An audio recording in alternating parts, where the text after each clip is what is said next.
Yo, welcome back to the BST Ford channel. Wing, that's what's going on. What's happening, man? Listen, thank you guys for checking out the channel. I do appreciate all you guys' comments below and everything like that. I read them all, I check them out, and I take heed to a lot of them, man. Now, that Ford F150, that's the new installment into the BST channel arsenal of junk stuff, and it's rusty bad. It has me having second guesses, but when you second guess, you think less.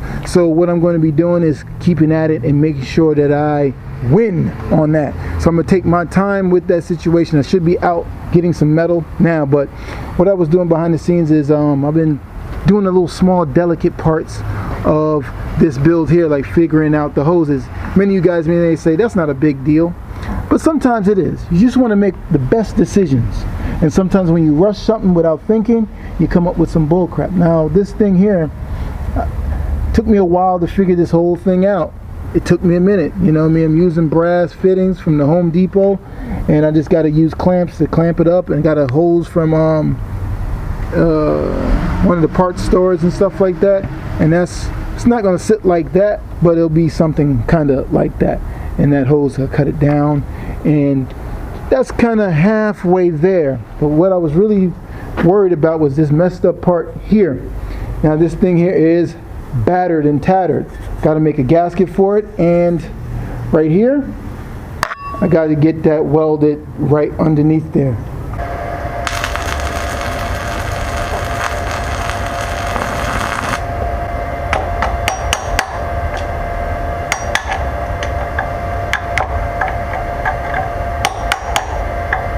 I'm gonna see, I cleaned it up a little bit. Looks a lot better than what it was, but now around here I'm just gonna get this looking right, and then get this looking right. So after some finagling, this is the ending result of it. Is it beautiful? Not really. Would it serve the purpose? Yes, it will. I had to stop it right there because I'm probably put a clamp right there, so you know this hides all that ugliness underneath, and that's cool for now. And I also made a slit over there, and I went too far in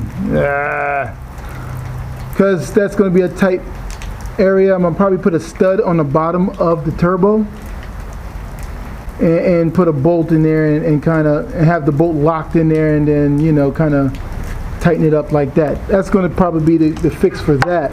And I'm going to clean up this place also too.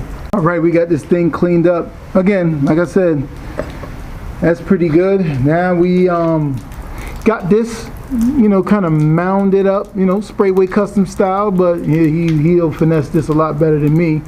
But we got this looking pretty decent. Again, the rain has gotten a little bit more worse out there. Can't do much out there. That's the main problem with these projects: money, weather, and time.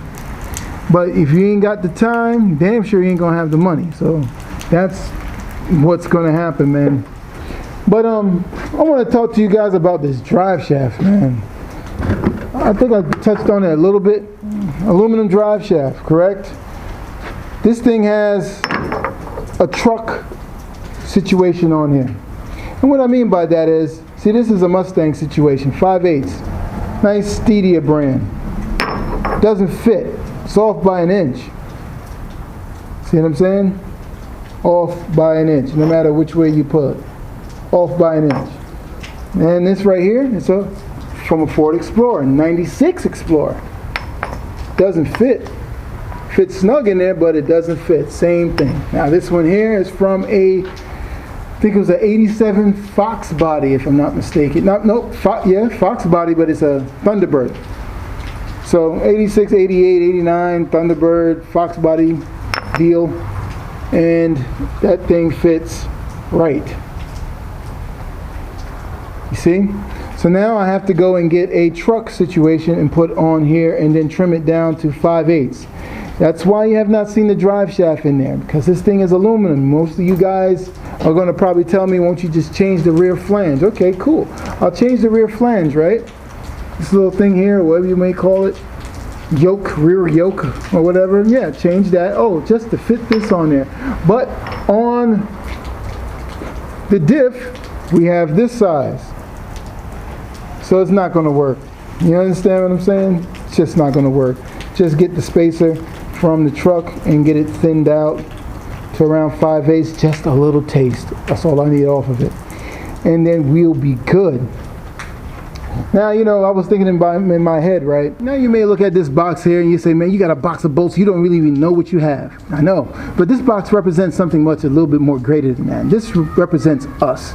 A big melting pot of bolts all together. And you sit there and say, man, what the heck this guy is talking about? Well, when you look at it, I'm governing this box of bolts. I don't know what I have. To know what you have to separate them. So you take your amount, you take this bolt here, and that bolt here, and this bolt here, they'll all be together. And then you separate the other ones by height, length, and class, even gender. And that's how you would separate them to know what you have.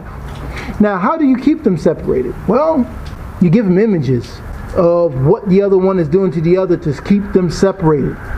Because I'm tired of physically separating them. So to keep them separated, you separate them by state, by what they like, what they eat, and everything else to keep them separated. That's what you do. And it's been working for years now. Every time we get close to be close with each other, the image pops out, and then now we're separated. Now we get into the Maverick here.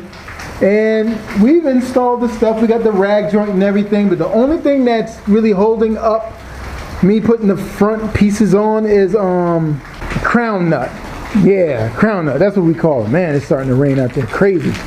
The crown nut is the only thing that's holding them. I need them on that and the other side and everything. Man, just that quick. Started to rain out here crazy. This is why projects do not get done. There's no way I can go underneath that truck and weld in weather like this. It's just not going to happen. You know what I mean?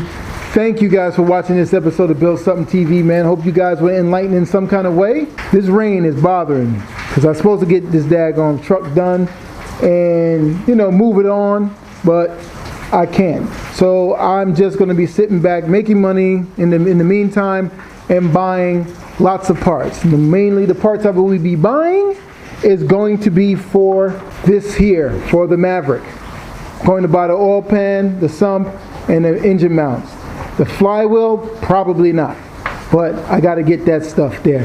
And also we're going to be going back to the junkyard to go get some F150 parts to really get the project going. I need that steering box, kind of like the Maverick. I need that. So, see you guys on the flip side, man. And, man, I gotta go figure out some stuff, order some parts or something, man. I need something. This is wild, man.